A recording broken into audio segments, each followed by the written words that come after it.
Hi, and welcome everyone to Ethereal Encounters Unveiled.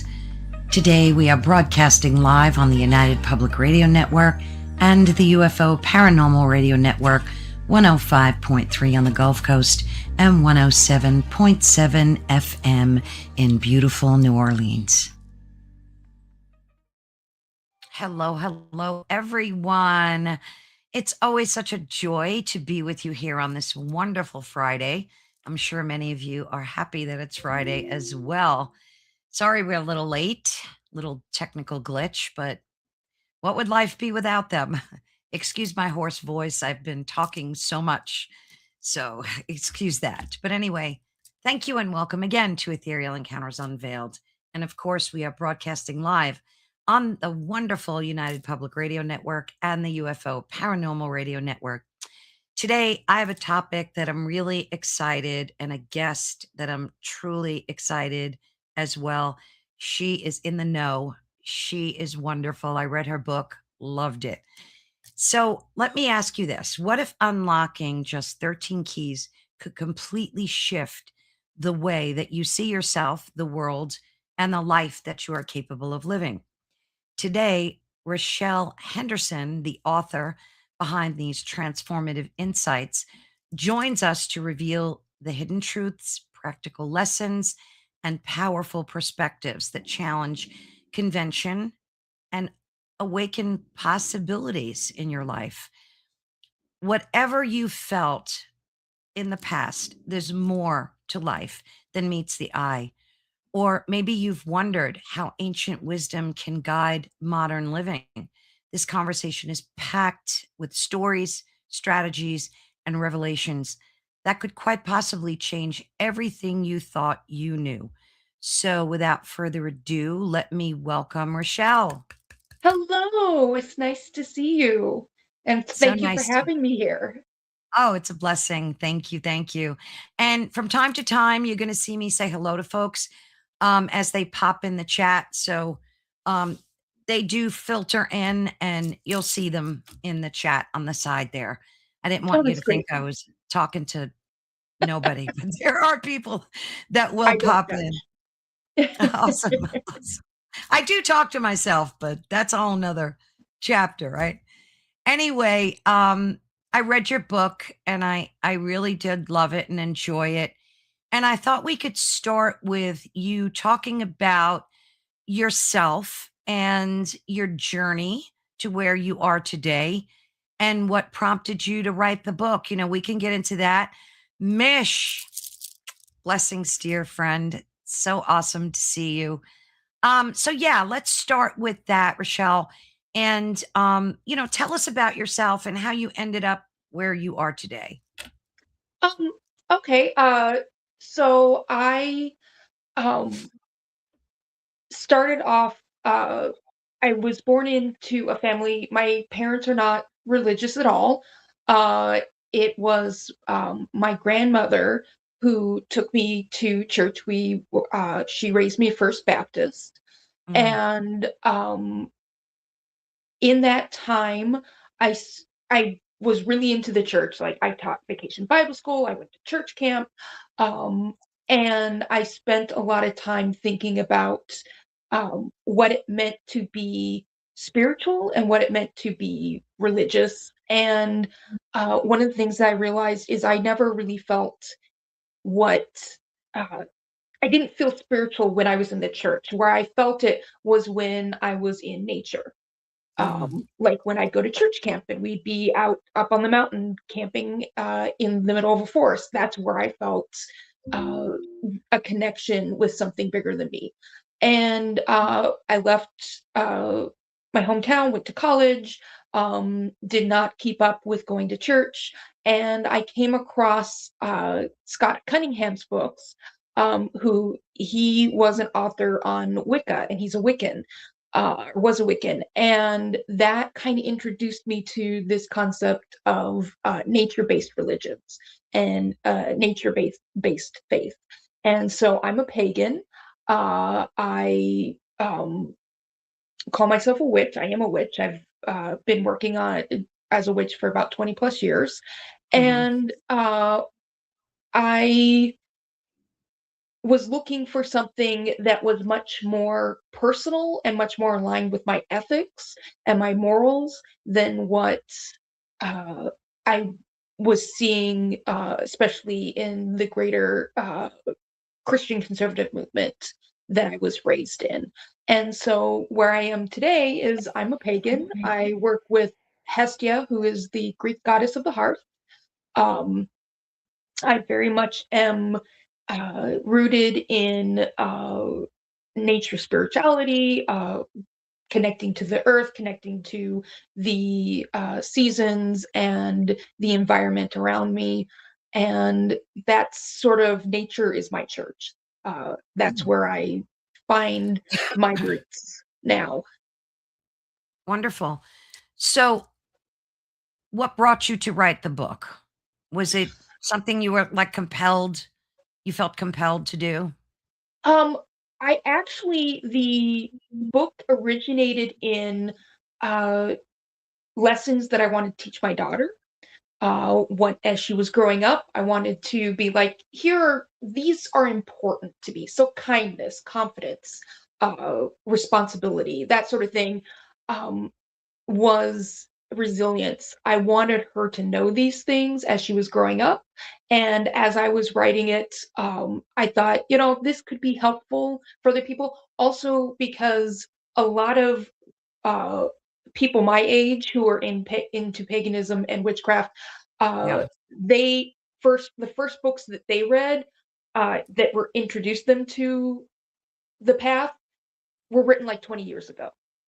And I would have friends come up to me and say, I have someone I want to recommend a beginner witchcraft book to.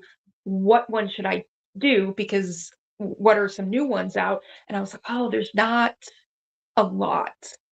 uh, most of the books that are being published now, they specialize, and Mm, there's a lot out there for people with more experience. And I thought I could write something for somebody who doesn't know what they're doing, who feels like there's something out there for them, they just don't know what it is, and that this would give them the opportunity to build a practice that is personalized and individualized to themselves. So that's why I came to write the book, was just I kind of want to help people be the best witch that they can be, yeah, and be one that aligns with their ethics and their morals. that's beautiful. I love that. Hello, Heidi, my star sister. Love her dearly. No worries. As long as you're here, Heidi, it's all that matters. Um, I think that witches get and have gotten such a bad rap throughout history. And you go through some of that, the history in your book. Do you still think that they experience that today? That do you ever get any prejudice or comments when you tell people that you're a practicing pagan? Um, I nowadays don't get that kind of pushback, but I do know that witches everywhere still get a lot of pushback. I mean, we have right now there is a woman or a person who runs a metaphysical store in Pennsylvania who is fighting the Pennsylvania government because there's a law on the books that outlaws tarot readings. And they What? were told that, yeah, it's on the books. It's from like the 1800s. It makes tarot reading illegal or fortune telling illegal, and they've been threatened with going to jail for doing this. So prejudice is still, and it's even worse outside of the U.S., where you have places, Oh uh, you yeah. know, uh, countries in Africa, countries in other parts of the world where it's illegal, or people can get, attacked and worse for being witches, or even for being accused of being witches, because you don't even have to actually be practicing for that to be an issue, which is what happened in back in the Middle Ages, where people would get just have the accusation of being a witch was enough for them to suffer consequences. So Oh, yeah, I feel like there is still. yeah, there's still very much prejudice against it. I think that it has gotten uh, more mainstream and more people Yeah. know about it. But Yeah. yeah, there are certain places where you can't, even in the US, you can't openly practice your faith for fear of repercussions. Now I live in Pennsylvania. What town or county is that store in? Because I've never heard of that before. Um, the store is called the Serpent's Key. I can't remember exactly where what town it is, but the Serpent's Key. proprietor's name is Beck, and it's the Serpent's Key. And they are, engaged in a legal battle with the Oh, I see that now. That's right in Hanover, yeah. not too far from me. Wow, I'm shocked. That is not good. So Yeah, there's and a when you shocked. yeah, when you tell people that, they're like you, they're like, it's illegal, and yeah, and so I feel like that's part of my book too, is to explain that it's okay. It's okay to call yourself a witch. Be aware that there may be times that you might want to keep that information to yourself. Uh, and it's okay if you have to do that for your own safety too. Absolutely. Yeah, you talk about the personal and the private in your book as well. And I don't blame you guys for doing that. And I just think it's so sad because I don't know if it's more historical and people are still carrying that over because you would think that we would be more progressive in accepting, various ideologies and religions, but instead I think it's actually going backwards in many ways, and that's so tragically sad. What can you tell us about witches and to demystify the the perceptions of them? Like people think, they hear the word witch and they think, oh, satanic, she's going to put a spell, cast a spell on me. Let us know what some of the foundations of morals and values are of pagans. Yeah. So, I mean, and again, and I'm just one person, I don't represent the entirety of it, but paganism and also witchcraft is very much a nature based. So, it's very much the idea of being connected to nature, respecting the earth, being in tune with the cycle of the seasons. It Mm, has nothing to do with Satanism, or there's not in paganism, there is not that kind of idea of that there's good and evil. There's nature and there's and with all that entails. And I think that yeah, there has been a lot of backlash against witches and paganism over the last couple of years, and I think that that's just a response to for a while there was more acceptance to it, and so you have a very vocal minority who pushes back against that and who then makes it and tries to make the case for not accepting that. And it's not just witches or witchcraft. I mean, you see that for uh, Muslims, you see that for Buddhism, you see that for other Jewish basically people, non-Christian, yeah, yeah, Jewish non-Christian people. religions, which is really sad because I see that a lot of people um, go to paganism or to witchcraft from Christian spaces. Yeah, And so I think that there is absolutely a way there that you could have general connection and genuine um, just getting along because you have people who've been in one sphere and gone to another. Uh, yeah, and right now, it just feels like there's a lot of um, inability to do that. These yeah, barriers are up that people are unwilling to overcome. yeah. I mean, I've spoken to a lot of witches on my podcast that follow Jesus.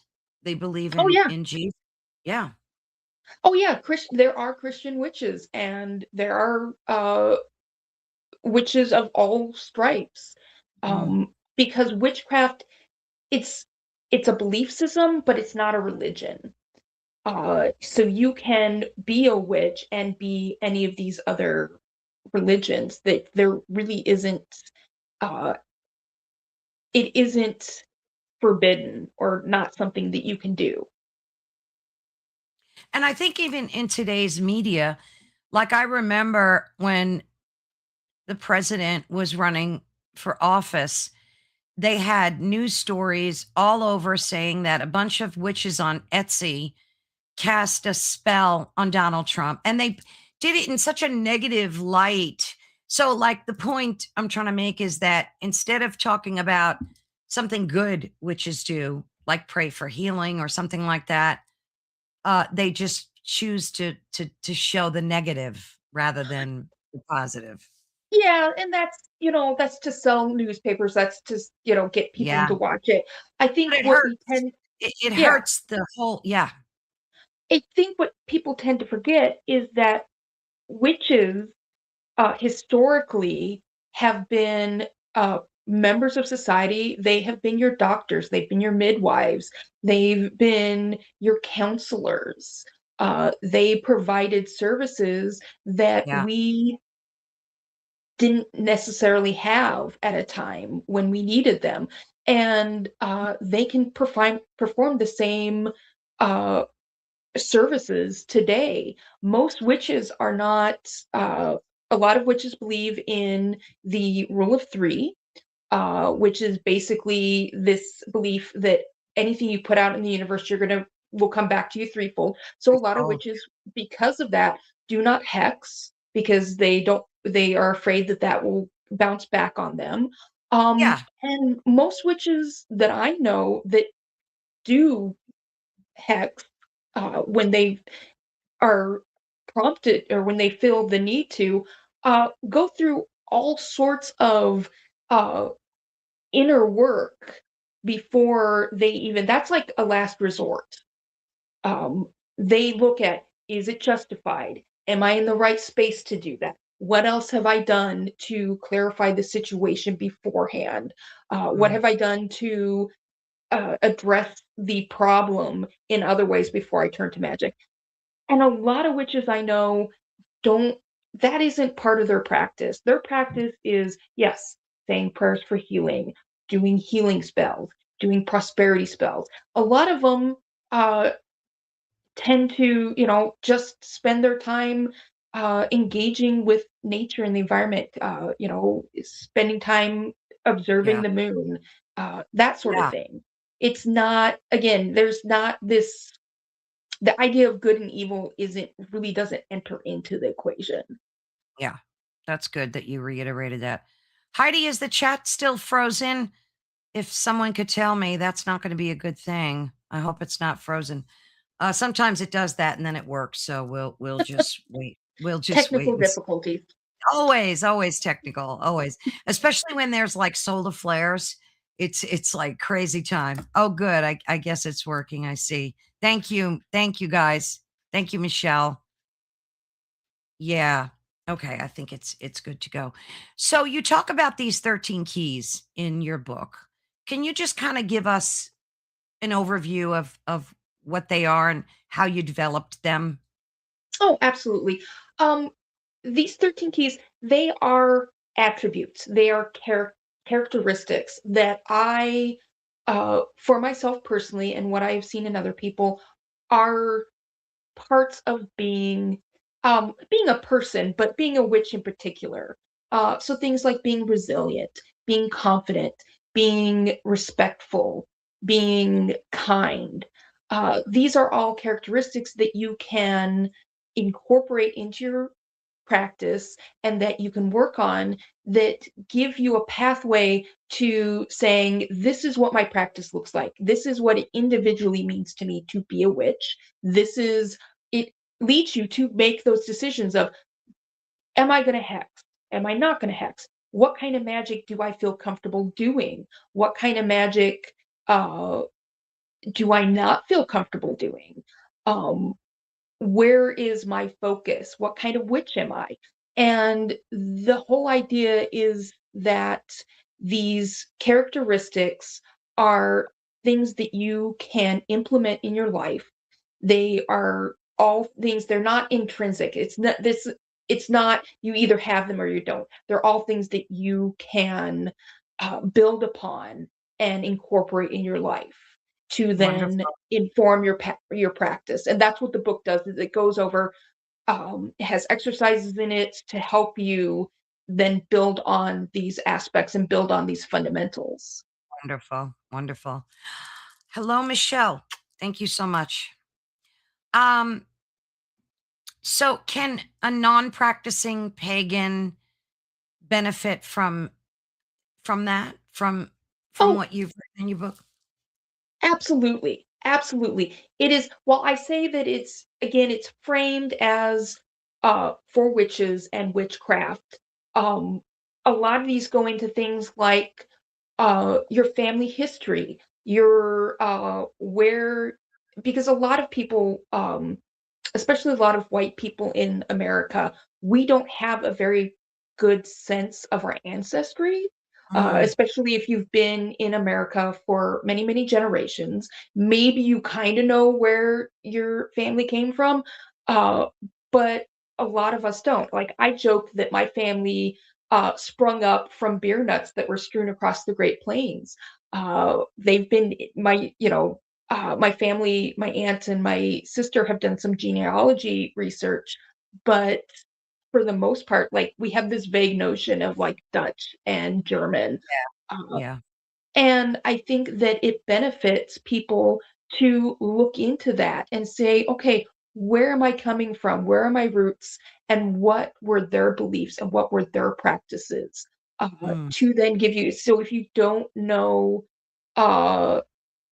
if you don't know where to start, looking at that family history can be helpful. I also go into, sometimes that's not, uh, it's uncomfortable.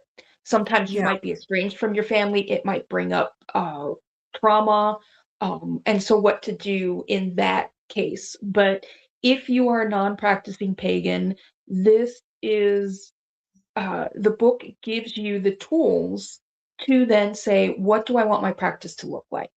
um they're like, the book doesn't have a lot of spells in it. It's more of a, we're going to work through, I'm going to sit with you, we're going to work through this, and you're going to come up with the answers on your own, as opposed to me Mm. handing out answers. Yeah, which is nice, which is nice.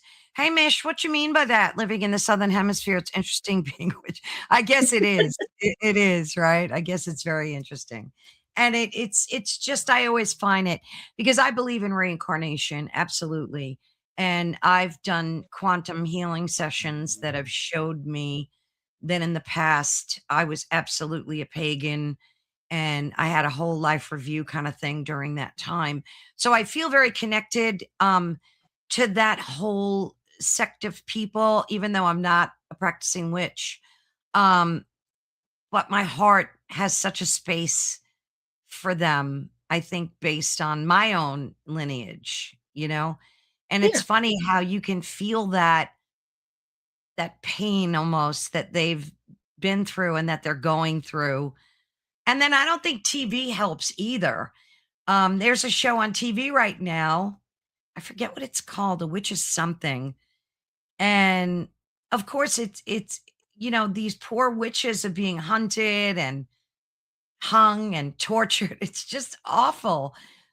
They need to change their whole like perspective when they do these television shows. I mean, they do show them in a good light, but there's always that that they're being attacked and treated unfairly and hunted and I don't know. I don't think TV and the movies really does any good for pagans. I think witchcraft provides a very easy way to illustrate the plight of minorities and oppressed people. It's Yeah. it gives people a language that Yeah. uh, they can speak, and so that's why it's easy for television media to use that. And then yeah, there was Charmed. There's been a lot Yeah, of Charmed was a other good good one. media. Yeah, Yeah, there's been Charmed, a I lot of other forgot good about that. media that talks about witches in a much more positive light. Um, I think that, in the late 90s, early 2000s, we had a lot of really good media that explored witchcraft and witches as characters as opposed to being caricatures of Yeah, what we think witches are. yeah. Anybody in your family practices as well, or is it just you? It's just me. My grandmother, till the day she died, she was a staunch Christian, but that didn't stop her from being very supportive of me. She loved all my Oh, books that I wrote. She would always say, I'd send her my books, and she'd always say, "You're such a good writer."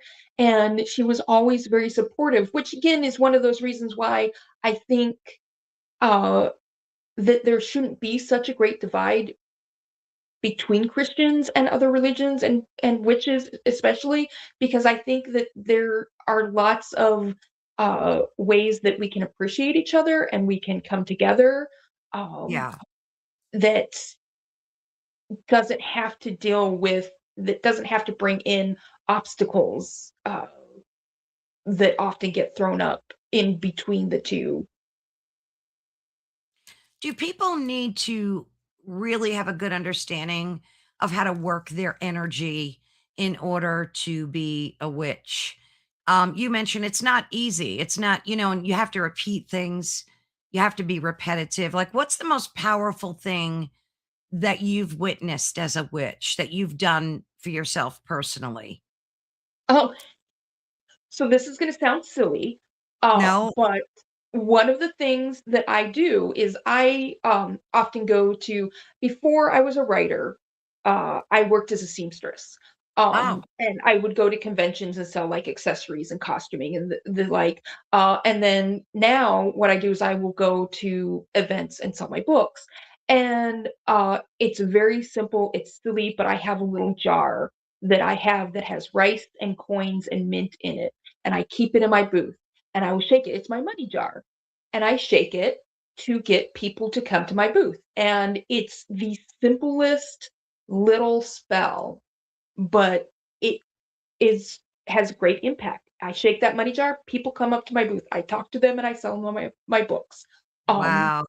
and I've done other magics. I've done a lot of magic for um as like employment spells for friends, for healing spells for friends, helping friends with who are in toxic, negative environments, helping them to protect themselves. Again, it's my magic. I focus on helping people as much as Mm, possible. That doesn't mean that I haven't, on occasion, used my magic to get justice for things, um, but I'm very intentional with it. Do you need to know how to focus your energy and use it? Yes. But that's something anybody can do. It is not something that either you're born with it or not, and you don't have it. The biggest tool for a witch is their intention. And what I mean by that is you clearly define what it is that you want to do. What is going to be the goal of this spell? And that intention then is um uh the intention is the arrow that you shoot that yeah. leads your spell and your energy to what it needs to be. Yeah, it's the Um catalyst, right? yeah, that's the It's the catalyst. yeah. And so Alright, I'm we have a reading here, what's yeah, the we have a great ratio? question. I was just gonna ask you this, what's the ratio of ingredients for the money jar? So my money jar, I have a little tiny, it was a jam jar from a long time ago. Any little jar or any jar really will work. I fill it up. I what I did is I put my coins in first. I have a bunch of coins just from all over the world that I've collected over the years. I throw those in there. Then I add. a handful or so of dried mint, and then I fill it up the rest of the way with rice, leaving just about a little bit before of airspace so that it can move around. And then I just tighten the lid, and whenever I am like I need to bring money into space, I shake the jar and I set that intention. And what you do is you visualize how that money is going to come to you. So when I'm Mm. working at events and I'm shaking that jar, I'm visualizing people coming up to my booth, people handing me their cards for money, people um, taking the books. So if you're doing this at home, you would take the jar and you would shake it, and you're envisioning maybe you're getting a raise at work. Maybe you are uh, finding some money on the street, or somebody lends you, or you get a loan, or something like that. You get a side hustle that you're now bringing money in that way. It's intentions are, yes, as it says here, intentions are huge. Um, Intention and imagination. And I think that a lot of people, one of the things with witchcraft is people think, oh, it's imagination, so you're just making it up. And yeah, that's the whole point, is you're visualizing and you're intending on a result, and you're using your imagination to clearly see what that result is going to be, and you're using those two together in order to send that intention out into the world so that it will manifest. Yeah, um, it's very similar to the law of attraction, except pagans are using earthly things, elements to kind of empower them along the way.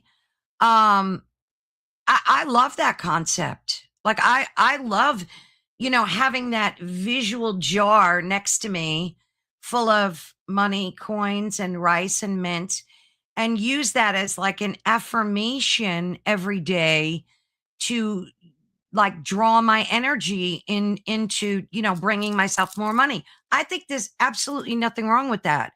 You're not hurting anybody, you're not hurting yourself. and So, And the thing is there's a second part of that though. And that's what I talk about in my book, is the second part of that is you need to do the mundane actions to support your magic. Just just if I'm just sitting there shaking the jar and not doing anything else, not engaging with people, not going to the events, not talking right. to people, that's not going to work. If you're shaking the jar and you're like, I'm going to get a raise, if you're not doing the things, or I need to get a job. And so you do a spell to get a job, and you're not putting out your resume, you're not applying for jobs, you're just sitting on your couch waiting for a job to fall in your lap. Your magic Of is not course. going to be as Of successful. course. You're Of basically course. dragging it down. So I think that's where a lot of witches get hung up, is they think that all they have to do is do the spell and they don't have to do anything else. But magic Right. is in support of your efforts. It's a support effort. It is not the effort on its own. I love that, Rochelle. That is so spot on. And again, I don't think there's anything wrong. I mean, think about when you're praying too. You're taking your energy and you're manifesting and directing your energy into, your desires, right? It's all the same thing, just wrapped in different paper. That's how I see it. Um, it's basically how your brain works. Yeah. If it's more Right. understandable to you to couch it as prayer, that's Right. great. Right. It's everybody is different. That's what basically the theme of the book is everybody's different. That's why you need to find a personal practice, something that works for you. Because if you're doing stuff that you don't like to do, if you're doing it because, oh, witch talk told me I should be a kitchen witch, but you hate cooking, your magic isn't going to be as successful, because the internal feelings you have towards your actions is going to drag it down, and Mm. so it's not going to be as effective. I never heard of that, a kitchen witch. That is so cute. What? Kitchen I witch love is a that. witch who works with herbs, puts their magic in their cooking, works in the kitchen, and it is a very popular form of witchcraft. I've been known to dabble in some kitchen witchery myself. Um, and but there are some people who are like, I can't, I will burn water. I can't cook at all. And so telling them that they would have Yeah. to, that the Yeah. only kind of witchcraft that works out there is kitchen witchery is not going to help them. Yeah. It's funny because I think all chefs are kitchen witches because that's exactly what they're doing. They're Yeah, taking ingredients and they're, creating something out of love and it's just so interconnected, I think. absolutely. Oh, Mish says she uses Reiki when cooking. Oh, wow. All these great ideas. Do you use Reiki at all, Rochelle? Or No, I don't. I do. I have done yes.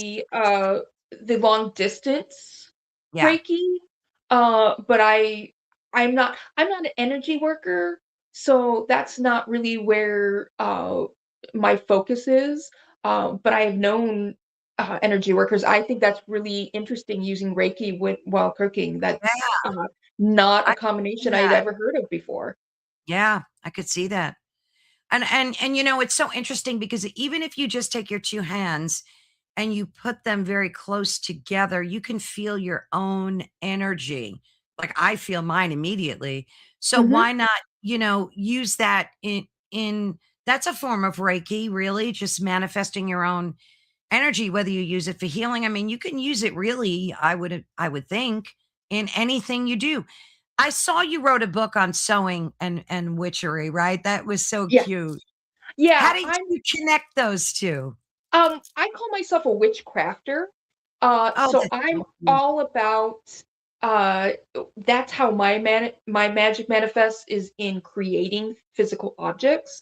So again, I started off as a seamstress. Basically back in 2008, I got divorced and I had a 4-year-old daughter and I had been out of the workforce since she was born. And this is 2008 where there's this whole economic collapse. Oh, And I was yeah. like, I need something to support myself and my daughter until at least she gets into school. So I had been sewing, so I started sewing for friends. And as I was sewing, I would incorporate magic into my sewing. So, like when I was sewing things for sale, I would use pins that had green head to get that Mm, money abundance magic in. I would like use a dry erase marker and I would write sigils on my sewing machine mm, to help me aid me in my progress and in my work. And uh, so witchy was my own personal grimoire of sewing magic, and I, on a whim, submitted it to Llewellyn because I was like, "Well, I have all this. I think it would make kind of a neat book.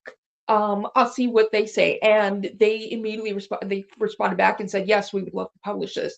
And so that was the start of my shift from being a seamstress to being a writer. And I was like, "Oh, people like people like what I write, so I'm going to keep writing." Basically. how many books did you write?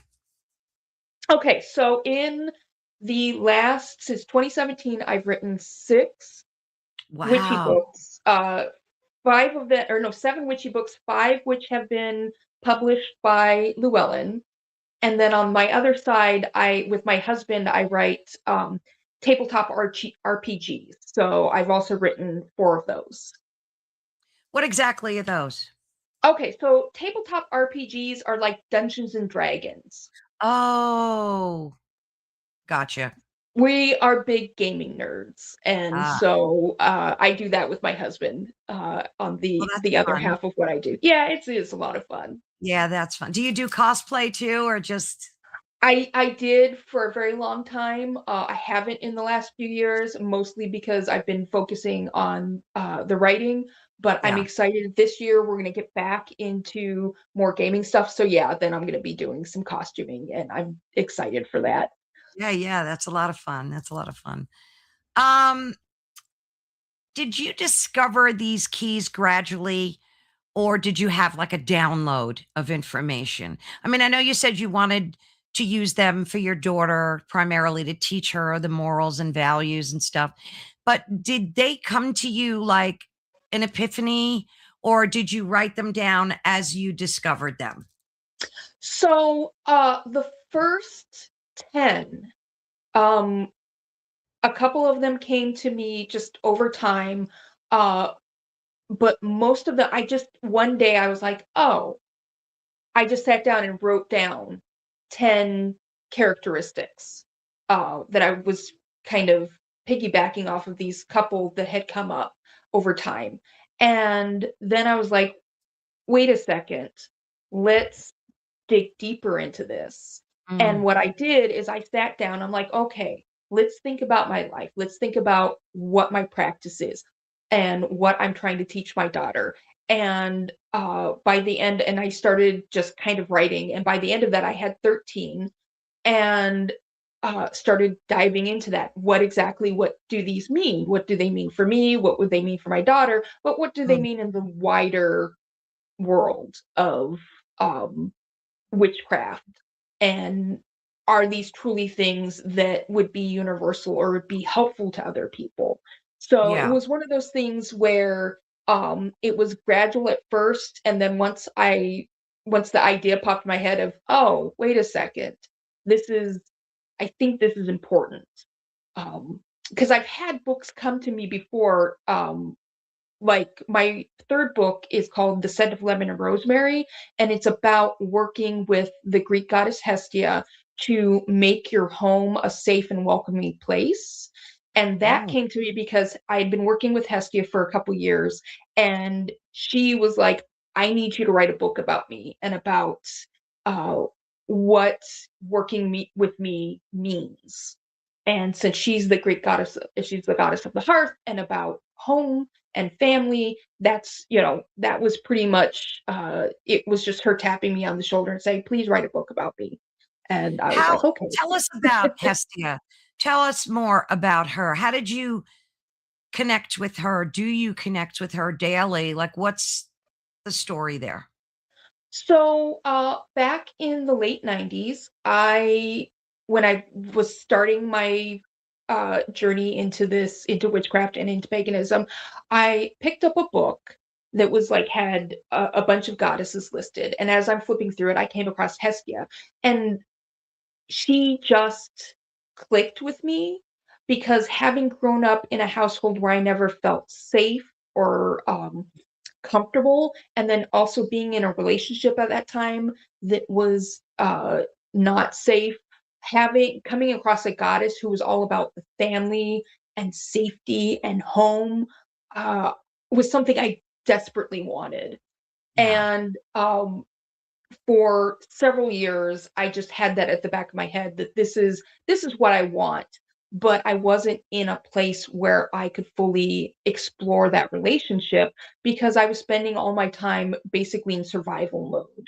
Oh, So it wasn't until after my divorce that I came back and I was like, okay, I want to have a relationship with this goddess because I am living I'm in a home. It's a broken home because I'm divorced and I have my daughter, and I want to make sure that we are happy and healthy. And so I started doing more research on Hestia.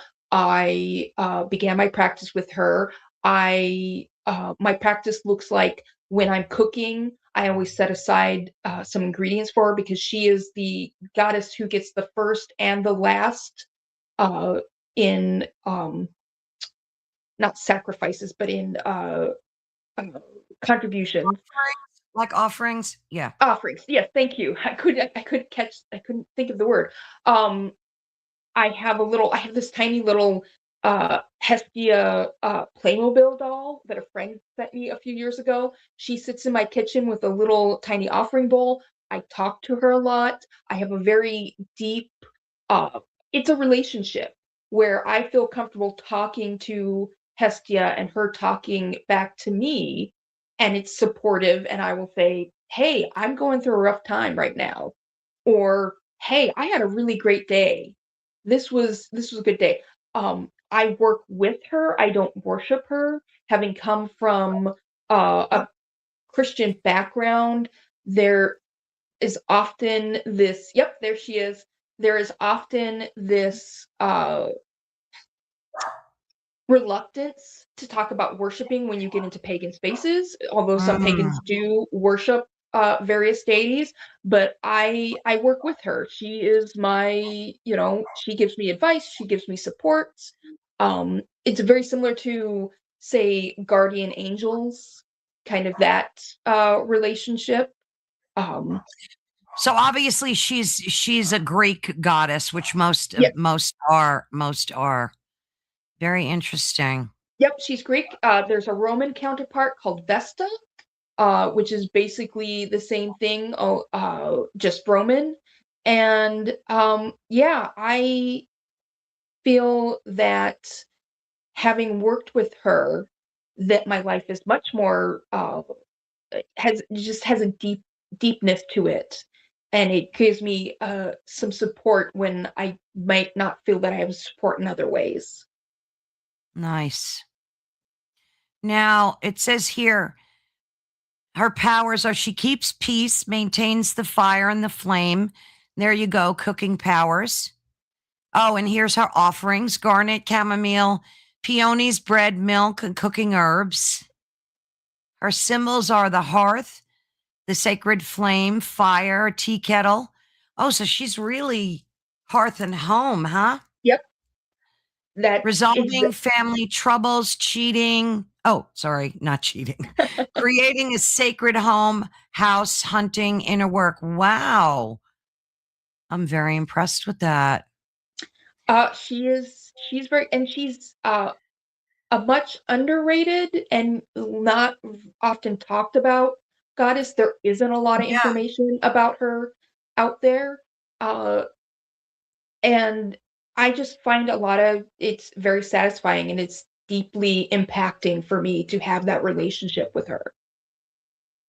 Nice. I like that. Do you connect with any other gods as well, or just primarily her? I have worked in the past for a little bit. I worked with Hecate for a very short time amount of time. It was just for about a year and a day, and there was a very specific purpose for that working relationship. I also have a spirit helper called Turtle, who has been with me since I was in high school. I just Oh, didn't realize what that presence was until much later. Um, but those did you are the, go did ahead. you ever have any paranormal experiences as a child or as an I adult? No, not so much. Not as a child. I was an odd child, so which I think all of us kind of, once we get into Definitely. these paths, we all were. But Absolutely. no, I've never really had uh paranormal experiences. I think I'm very earth centered, like have the earth element, and I feel like that tends to kind of preclude me from paranormal experiences. Yeah. Um, but have I in the past had moments where I thought, okay, this is an experience that cannot be explained by science? Mhm. Absolutely. I will occasionally have go into places and have a feeling where I'm like, oh, okay, I think there's something going on here, and it's not my business, and I will back Yeah. off. Yeah. Um, and again, this gets into the what are you comfortable with when Yeah. it comes to witchcraft and magic. If you are not comfortable with dealing with paranormal, that's totally okay. Right. And I recommend that one of the things that anybody who wants to follow this path learns protective spells, learns protective boundaries so that you can put that boundary up to keep you safe. um, Working with spirits, working with the paranormal takes a certain mastery Yeah. and a certain confidence that I think uh, you should have powerful protections up before you decide to work Oh, with that. God. I mean, I Um, won't go into Walmart without putting a golden dome of protection over me because it's and I have talked about this before. It's just an example of a place that I don't really like to shop. So before I go in there, I always take a minute to like ground myself because, stuff happens in these stores with a lot of people and there's a lot of commotion and action. And so, yeah, before you leave the house, you should do a grounding ritual of some type, I believe. Oh yeah, Walmart is very energetically chaotic. Yeah. Um, so yeah, that's one of the things I talk about in the book too is learning how to make those boundaries and protecting yourself. I think a lot of people tend to walk around very open energetically and Yes. then bring that home with them, Oh, which yes. is not helpful at Not good. all. Yeah. Like I've been an empath as far back as I can remember. 4 and 5, I have memories. And I have to be, and it was a learning process to learn how to ground and protect yourself. And for many decades, I didn't, and I suffered the consequences of that. So for folks that, are empaths and feel things deeply, it's even, more important for them to ground themselves in whatever which Oh way yeah. yeah, they decide to do that. Do you belong to a group of witches that you practice with, or are you kind of on your own solo? I'm a solitary practitioner. I most of that is because uh for the longest time either I was in a place where there weren't any other practitioners or I was not in a place where I could um connect with other people. Yeah. Uh so writing these books has kind of been my way of reaching out to people. I'm Mm, on Instagram. I connect with people on there. When I go to things like Pagan Pride, I connect to people there, but I'm not part of like a coven or anything like that. I'm also an introvert.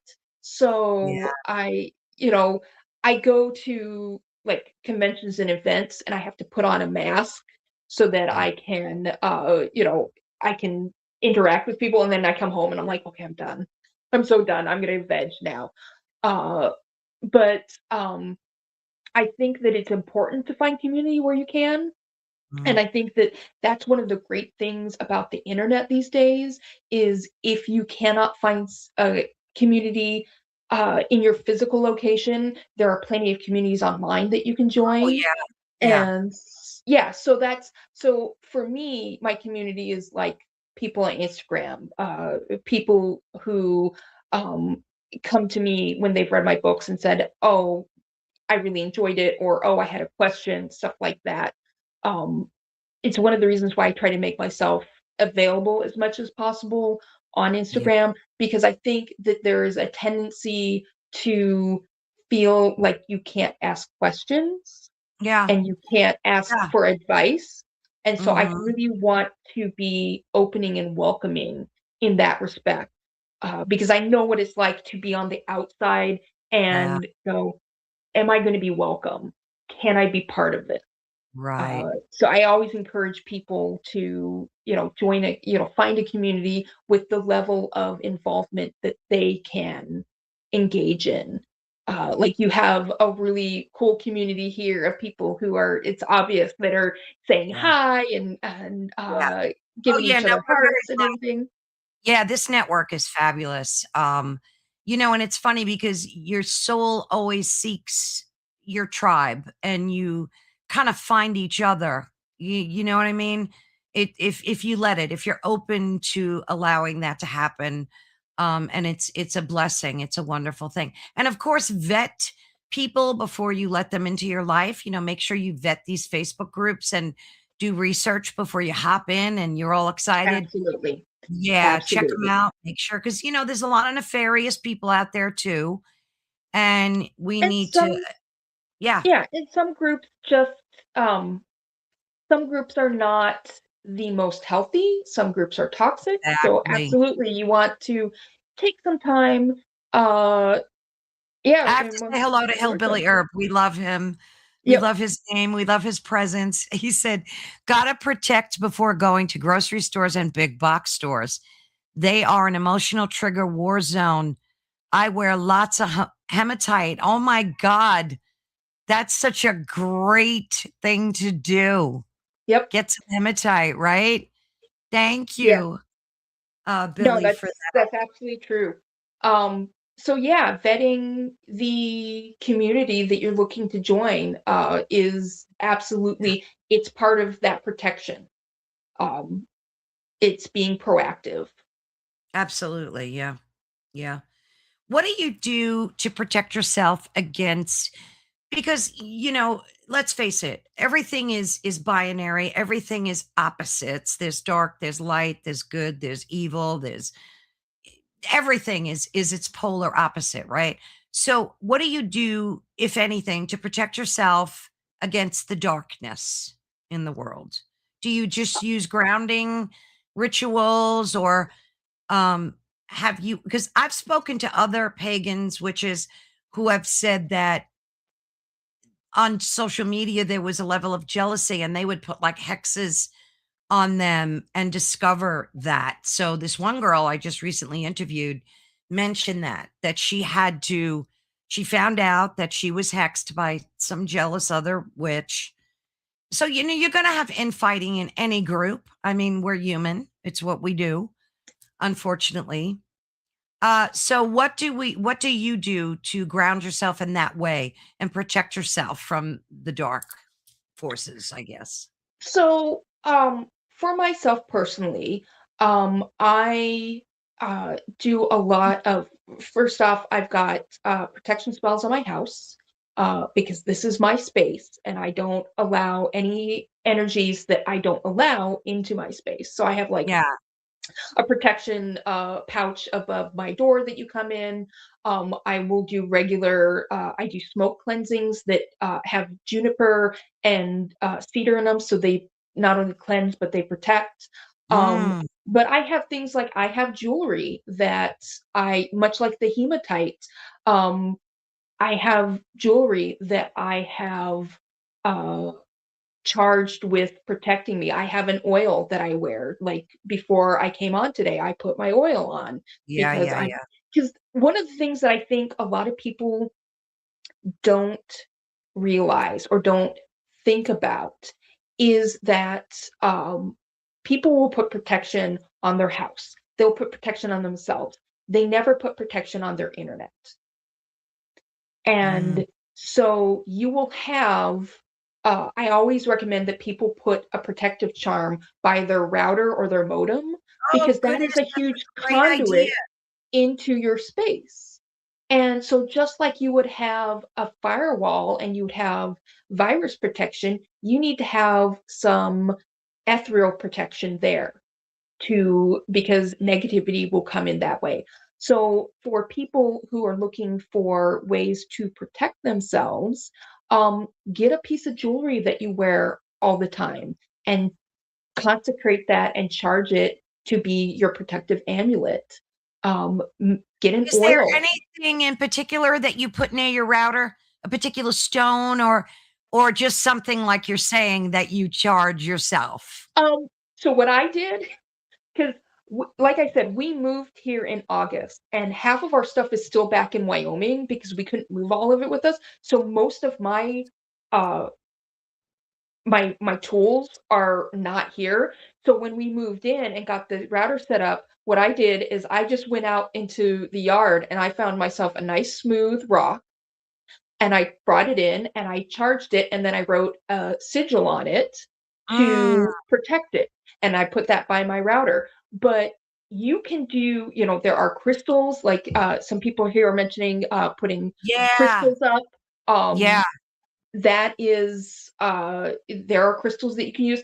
I mean, a quartz crystal, just a regular white quartz crystal it's like the the Swiss Army knife of crystals. Um, Yeah.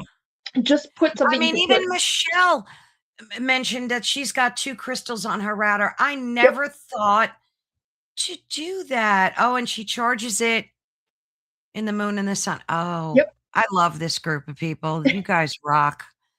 So that you gave yep. us some great empowering ideas. Protect your modem, find a sigil or a crystal or something, charge it with your energy for protection, put that near you.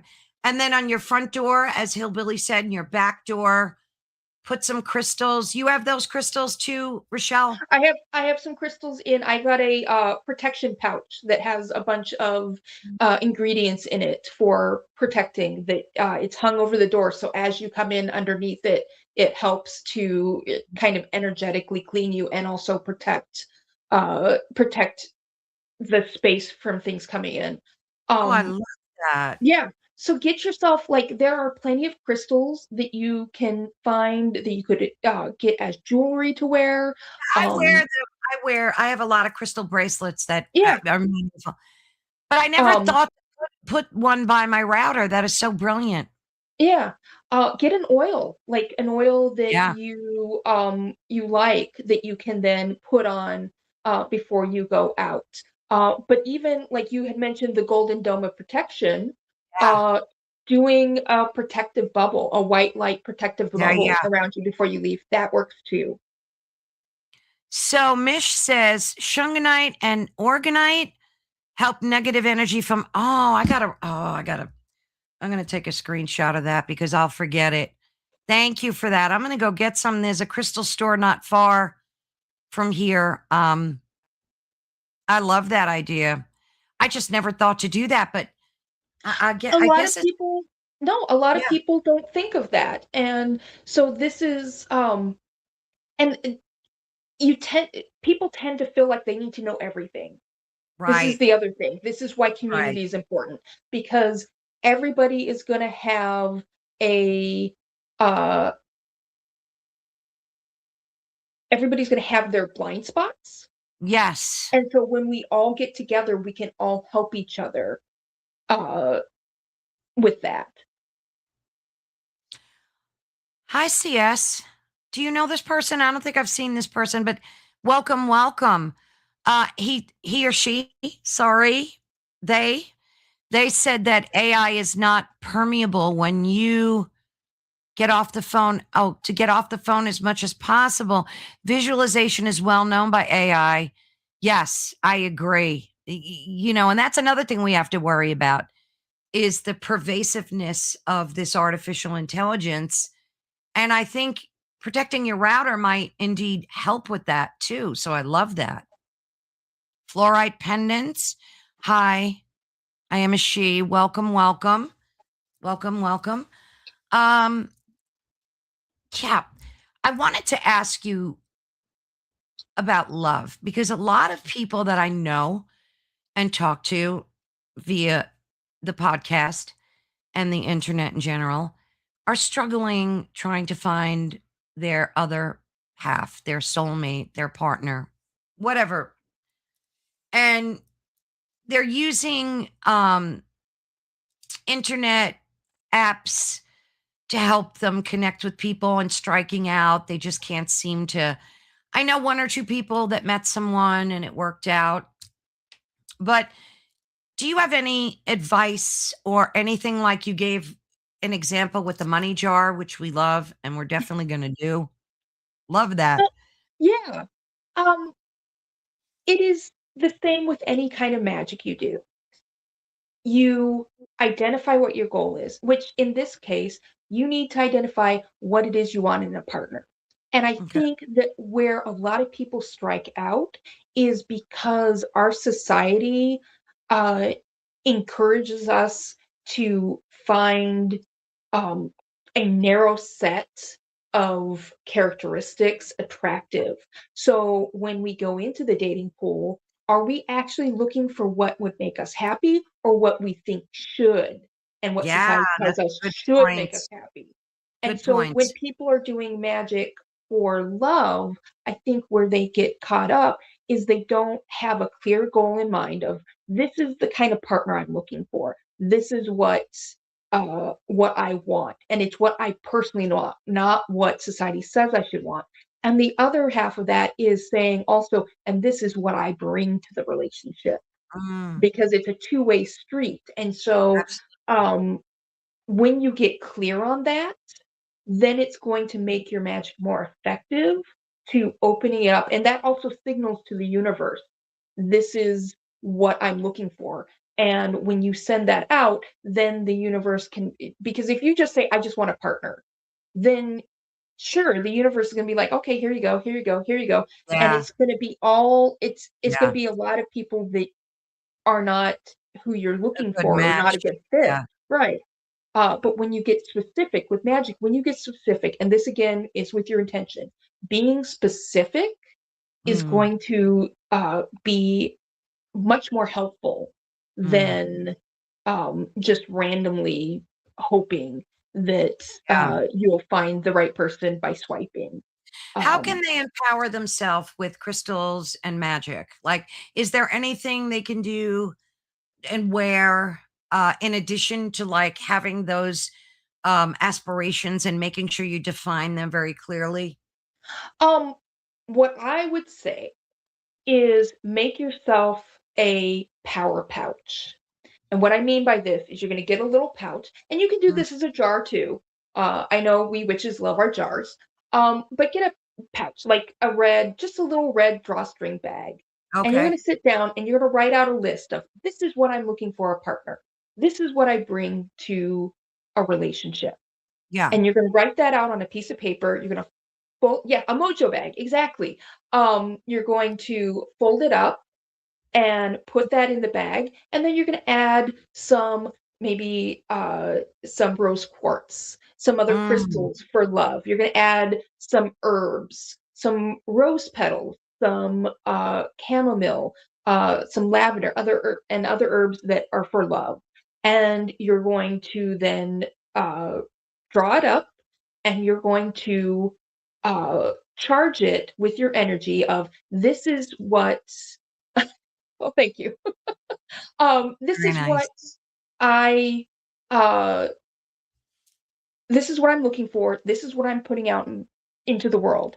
And then what you're going to do is there you're going to do the underlining mundane actions that's going to support your magic. But you're going to put that pouch and you're going to put it on your altar if you have one. Mm, Otherwise, you're going to put it in the place where you make yourself up, where you get dressed, where you put on your, if you're wear makeup, where you're going to put your makeup on, where you get ready to put your presenting face out there, yeah. because this is all about I'm putting myself out there. And you're going to Gotcha. keep that bag there, and you're going to occasionally pull it out and charge it under the light of the full moon, and you're going to keep it there until you have met someone. You're also going to put a time limit on this spell, Ah, because that's I the like other that. thing, is having a time limit gives you an opportunity to see if the magic worked or not.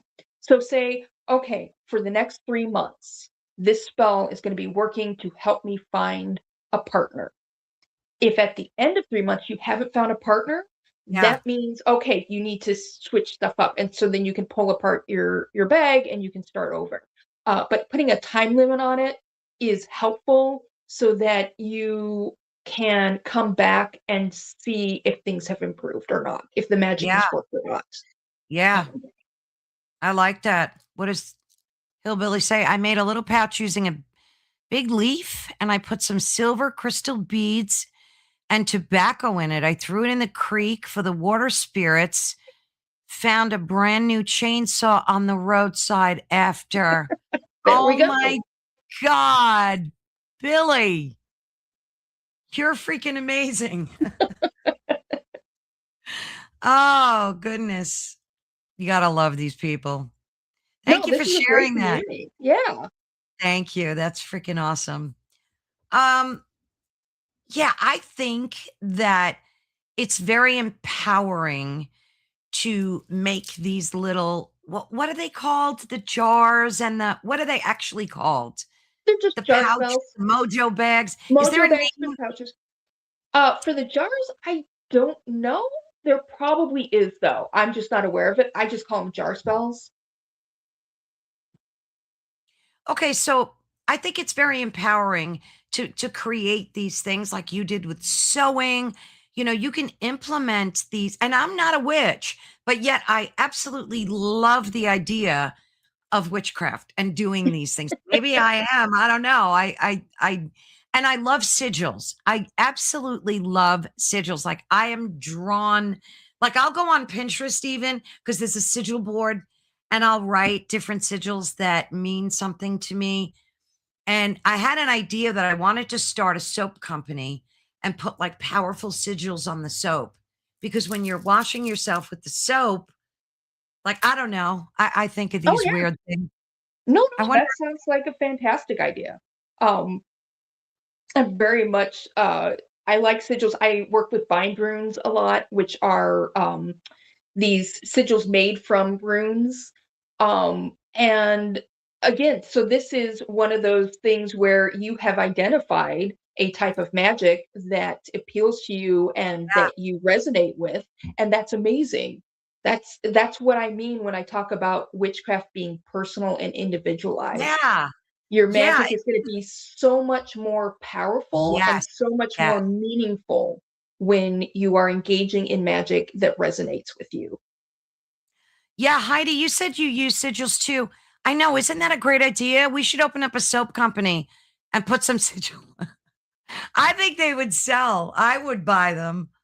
Um, I I know there are plenty of soap. There are plenty of people out there who make soaps with different herbals in them yes, for to do different things. absolutely. So essential, yeah, essential soaps would be great.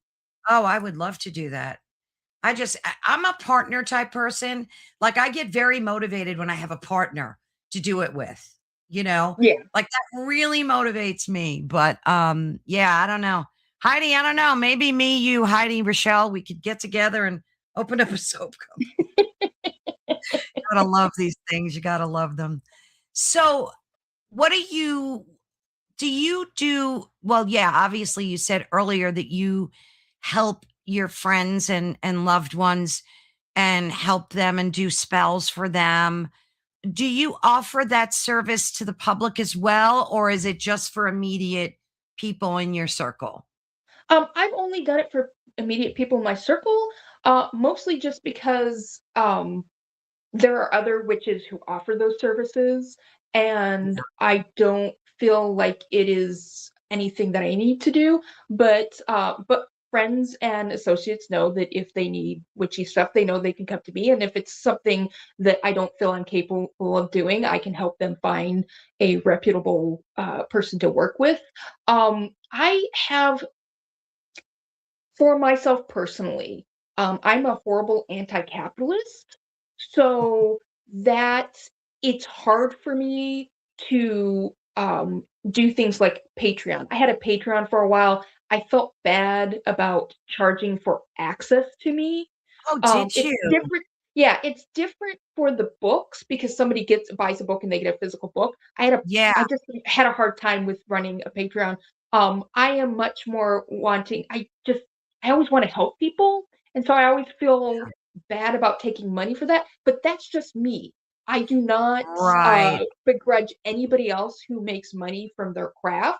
I think that they absolutely should. I just personally have never felt Felt comfortable with comfortable. that. Yeah, Yeah, yeah, yeah. That's perfectly fine. You know, you got to do you, right? You got to yeah. do. I have to laugh at this. Michelle, Hillbilly said that one of his favorite memes was for CBD toilet paper to calm everyone's butt down. Great. That's great. I love that. Yeah, I mean, it's not for everyone. Um, there are some people who prefer to help people, and I mean, I get it that you know, you're spending time, you're spending energy, and you know, you want to charge for a service. I've paid people for services, so Oh, I have too. Yeah. yeah, I absolutely get that. And you know, I think if you in your heart feel that you would rather just help people, that's a genuine and beautiful reflection of who you are as a person. So, right? It's yeah, it's just mostly oh hey, some Is that a uh friend of yours? no, but it's nice to meet you. It's my first time in, so that's cool. Oh, Um Debbie's witchy vlog. Nice to meet you too. I'm so glad you subbed. Blessings to you. Oh, I love when we get new people in here. Thank you that's so much. awesome. Yeah, it is. Yeah, Great.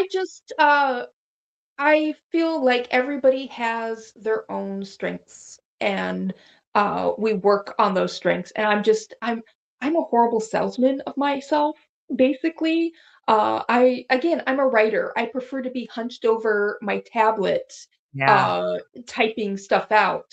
And when you're a writer, you work in a vacuum that aren't you don't know how what you're writing is how it's going to be received until the book gets published. absolutely. Yeah, And so I'm much more, again, this is why I like my Instagram, so I can, yeah, be in contact with people that way. yeah. But yeah, I Does just have never Llewellyn gotten have around to you charging. do book tours and stuff like that? Do you Um, go on book tours? I don't. I do have a book signing at a store called Grimoire Girls at the end of this month. I'm trying to get to more bookstores and metaphysical occult stores to do book signings and to talk to people. I do classes um, on occasion. So I guess that's one of the places where I do charge money is when I do a class, but that's because I always do a make and take portion of it. So it's mostly Mm, just to cover supplies and everything like of that. course. Yeah, Um, but yeah, Llewellyn has been awesome to me. They are a great publisher. yeah. Most of what I do though is podcast interviews and interviews like this. Mostly because in the last 3 years I was in Wyoming, where it's hard to get anywhere. Oh, It's a yeah. long drive. What Now state are that I you live, in now? What state are I'm you in in again? Wisconsin. I'm in Oh, Wisconsin Wisconsin. now. Yeah. So I'm trying to get out to more bookstores and stuff. I'm always open if people are like, "Hey, my local metaphysical shop is awesome. Here's who they are." Then I can reach out to them. Uh, but most of my interaction comes from podcasts. I like it Yeah, too because I only have to dress up from the waist up. exactly. It does make life easier, and it's a Yeah, great way to connect. It's a great way to connect with people and share your thoughts and your feelings and help other people. And, I mean, I think the majority of people these days shut the TV and the news off and they're reaching to podcasts and online resources because they just trust it better. They know it's more genuine. Like this yeah, is an absolutely genuine conversation, and people know that. They sense that. They yeah. know it's not BS. So what are you working on moving forward, Rochelle? Do you what like you have another book coming out, or what's in line for you? So I'm taking a bit of a break for 2026 because again, it's been a whole lot of writing over the last 9 years. Um, I want to focus on getting out to events, getting out to bookstores and metaphysical stores, going to like pagan prides. I want to reach more people with my books. Get to because the one best thing about writing, other than the writing, is when I get to talk to people face to face about my books and they buy a book and I say, "Do you want me to sign it?" And they're all like, I love signing my books. It just makes me happy. Oh, Um, sure. so that's my goal is to focus on 2026 on because I've got, like I said, 7 books, witchy books that I want to get more people to know about.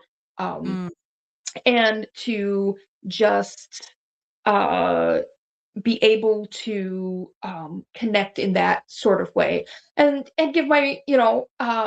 give my brain a little bit of rest before I decide what my next yeah, book is going to it's be. important to do that. Yeah. You talk about creating a book of shadows in your book. Hmm. Um, how would we begin to do that? And can a non-witch do that? Oh, absolutely. I mean, a book of shadows is just basically a fancy name for a journal for a witch. Um, Right. all you need is to decide what you're going to use to record your book of shadows, whether that's going to be a notebook or a journal or the notes app on your phone. And Hmm. what a book of shadows is basically just information about your practice that you want to come back to. So records of the spells that you have cast, tables and information about tools that you use often, or to keep track of, okay, here's a bunch of crystals I have on hand, this is what I use them for. Mm. As a non-witch, you could use it as a book of shadows of these are the books I'm reading, and I'm going to put quotes and ideas from those So it's like books a in here. journal, Yeah, essentially, yeah. yeah, Is it it's the same basically as a a journal. grimoire, or is that something different? They're basically the same thing. Grimoires are, again, magical information uh, that that are published for other people, whereas a book of shadows is um, for yourself. So yeah, Yeah, it's I think so basically a too. journal. Yeah. Yeah, I think it's a good idea. And it's funny because I have like 3 journals that I bought, and I haven't opened one of them yet because how your day gets so busy, and then at night you're like, "Oh, I'm too tired to start writing in a journal." I think it's a good idea if you like set aside a time and just say, from 10 to 11, I'm going to journal, and just dedicate, because I really have to do that. I think it's such a great idea. Yeah, Yeah. I'm looking at some of these. Um, for myself, I get around that by I have a paper planner Ah, that I also use as a journal slash book of shadows. So if I'm doing a spell that day, I, write that spell information down in the planner. And then that way I can go back and go, oh, on this day I did this. Have I seen results of it? Or I did this spell. It's similar to this spell. What are the similarities? Where can I bridge the gap? That sort of yeah. thing. Yeah. Do you have a favorite spell that you use all the time? Yes, I do. Um, I have, and again, this is going to sound so silly, but when I shower, I make myself a sugar scrub with different essential oils Mm, I because love them. that uh, what it does is not only is it for cleansing because the sugar scrub will cleanse, but the oils left behind are protective. And so Yes. I'm a big fan of because I have ADHD brain, I'm neurospicy, and I often have trouble going, I'm going to do this thing. If I can work it into my routine, I'm much more likely to do it. So, in order to keep my uh, protections up and constant, I incorporate it into my showering routine. And so I make my sugar scrub. It's got all the ingredients in it. It's actually from my book, The Scent of Lemon and Rosemary, and it allows me to do that stuff that does double duty. So cleansing and protection make me Yeah. happy. Again, it's little silly stuff, but it makes sense for what my life looks like. Again, personal and individualized. Yeah, I love sugar scrubs too, and it's funny, when you're applying them to your body, it almost feels magical. It's like you're sloshing away the old, and letting the new regenerate. It's Yeah, very symbolic when you do that. yeah, absolutely. And I see other people are Yeah, I'm definitely reading know some of the about comments. about Ah, showers for cleansing. Reiki in the shower, Mish. Yeah, that's a great idea too. When you're putting face creams on, like you could focus the energy, I guess, to wherever you want. Oh, I love all these ideas. I do the same with sea salts for the yes, sea salts rock, cleanse the body and the aura. Yeah, Yep. that's such a great idea, Debbie. Sea salts make a great scrub too. Like I've Mhm. used them in sugar scrubs primarily with some oils. Yeah, that's a great idea. A shower cleanse I recently, oh, let's see what a shower cleanse I recently discovered uses sound. Yep. What? Sound cleansing is awesome because Oh, if you cannot do things like do a smoke burn some herbs uh, for whatever reason, sound cleansing is great because then you aren't dealing with your fire alarm going off, or if you have people in your home that are scent sensitive, so you can't burn herbs that way. I yeah. have for my sound cleansing when I need to cleanse a space and use sound, I use the song "Feeling Good" by Nina Simone uh, Mm. to as my cleansing music. Well, you could use bells and Yep. all sorts of different tools, I guess, to do that with. The music's a great idea. He said, I hum each of the scales, do, re, mi, etc., and they correspond to my chakra point. Wow, that is such a great idea, Billy. Love it. Um, yeah, vibration is cleansing.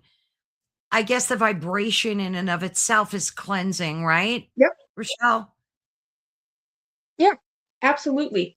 Um, I think we get tied up in this idea that you got to have like a sage bundle to Mm, do cleansing, and there's all sorts of other ways that you can do it. yeah. That Yeah. you find what works for you. Yeah. Is sage relatively a safe thing to do? It's not, I mean, because I had heard that you need to know what you're doing when you sage. Is I that don't true or I don't recommend using sage, and I don't recommend using sage because one, it is uh,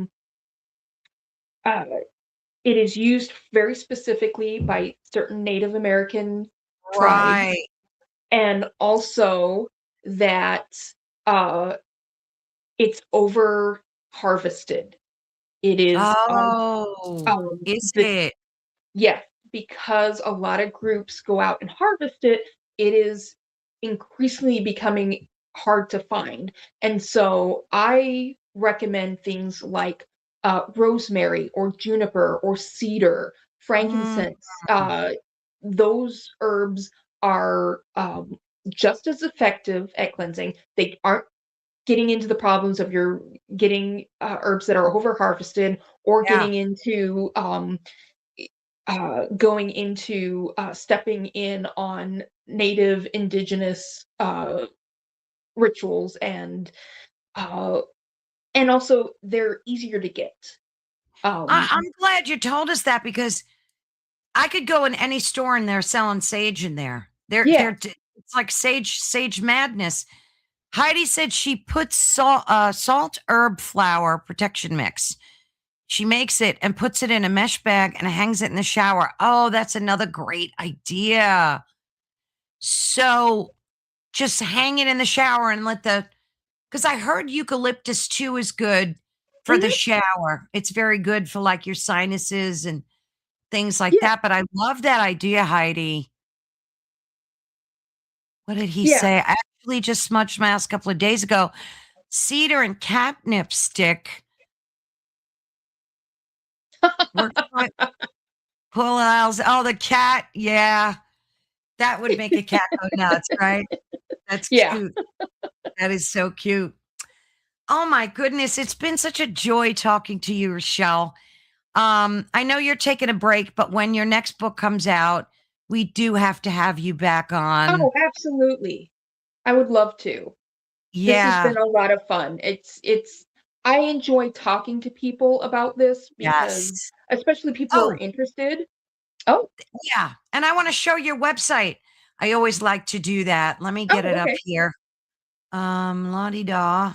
Let me go into share because people put a lot of work into their websites, and I like to give them credit where credit is due. So that's your website. So Yep. tell us what we can find on here. So, there is a lot of articles and posts on information like you have the Witch's Guide to Grounding, the Yeah. Witch's Guide to Centering, information on how to work your practice. I have articles on there that I've written for other Mm. places. Links to I have a Live Your Magic course that again is you're going to go through the course and learn how to make a plan for creating magic in your life. That's totally free. It's the links there will go. You go through the entire coursework. There's videos and text. Um, Oh, so this and is something that people could watch for free? yeah, yeah. Oh, nice. If you go into the different lessons, it'll take you. There's videos. It's up on my YouTube channel. The Oh, I videos. see. I see. Wonderful. Yeah. So Oh, I that's see. Oh, this is wonderful. yeah. So I just again I'm want to the home protect magical protection course that goes into it's another free one and it goes into how to set up protection in your house. The various types of protection, it Oh, goes into history and all of that. So and that's free please, too. yep, all of that. Again, I have a hard time charging for my work. Oh my gosh, I was gonna say, Rochelle, girl, you got to start charging. I want people to have this information. I want to help people. So Yeah, yeah, that's please so go to the wonderful. website so you can see stuff. And follow me on Instagram. My I can throw it in the chat. I'll throw my oh no, what happened? Oh, what happened? Okay, no, I just thought I did something, but it's fine. I will pop in later and throw in my Instagram handle if Oh, people want we to can follow me. find you. We Oh, can okay, find great. you. Hang on. I'll find you. Oh, wait, I got the link right here. Duh. Okay. I have it in your bio. Hang on. Oh, okay, great. Let me find you and then I'll share that. It's important. Here you are. Here you are. And I'm going to share this. Hold on. Share screen, Instagram. So here's your Instagram. Okay, folks, it's at ID for the folks that are listening.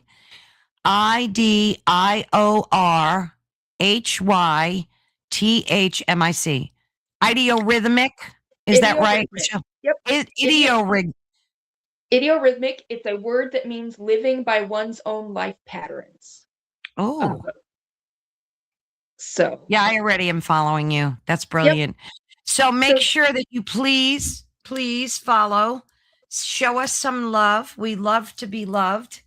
And of course, subscribe to my YouTube channel because even though I'm on this huge network, I still like to have my own YouTube channel. And I love when people follow me on there. So please just go to YouTube and follow Ethereal Encounters Unveiled. Blessings and thank you so much. Yeah, so we will definitely reach out to you and have you back again. If you could send me an email and let me remind me of when your book's going to be released. This way we could schedule you schedule you back in. yeah, absolutely. The A Witch is it's out now. It came out in on the 8th. So, yeah. And again, if people follow me on Instagram, you can always reach out to me. I in DMs, I'm always happy to answer questions and chat. I try to make myself very um, available. Available. Yes, Yeah. thank you. And I could just tell your spirit is so magnetic right through the screen. You're such a giving and loving person. And we're blessed to know you and get to discover you in your book and buy her book, support authors, right? Thank you so much. Thank you for having me on here. This has been awesome. Oh, and you know what? I did a bad thing. I didn't show the ticker. I got so enthralled in talking to you, but your website is pronounce that again. Idiorhythmic.com. Idiorhythmic. Idiorhythmic. And that's where we just were. Yep. Absolutely. Yeah, we were just there. So, folks, you are the best in the chat. I have no Insta, just YouTube. Okay. Well, maybe CS, this might be a great opportunity for you to sign up to Insta because there's so many good people on there and one of them being Rochelle. So maybe it would be a great opportunity for you to sign up. And yes, Seuss, thank you so much. We will see you all, you guys in the chat rock. We love each and every one of you. And Rochelle, we will be in touch, dear friend. I could call you a Awesome. friend now. Yes, absolutely. Thank you so much, everybody in the chat, and thank you for having me, Carol Ann. And I look forward to talking to you later. Everybody have a great 2026. Oh, thank you. And we're going to take your courses and we're going to reach out to you on Instagram. See you soon, dear. See ya. Well, that was freaking awesome. This is one of the reasons I absolutely love doing this podcast, meeting people like Rochelle. She is just full of love and energy. and such a wonderful person to be able to connect. And our book was, and I have no affiliation to it at all, but I highlighted a whole bunch of stuff that I keep going back to and rereading. And it's a blessing. It truly is. And take our free courses. Goodness. So thank you all. And thank you again, Raechel, for sharing your insights, stories, and the wisdom behind these 13 keys. They've been so eye-opening, inspiring, and packed with ideas that can truly transform the way we see ourselves. And I love that. So I'm going to take a break this weekend and stop talking so much. That is why I'm hoarse. But thank you all again so much in the chat. Heidi, love you dearly. Deb's witchy vlog, such a joy to meet you. Hillbilly, you're a crack up riot. I'd love to have you on the podcast. You really are. You're a wonderful human. Thank you, Mishi. Everybody out there. I adore you all. Thank you. God bless, and have a blessed and wonderful weekend to each and every one of you. Bye-bye, guys.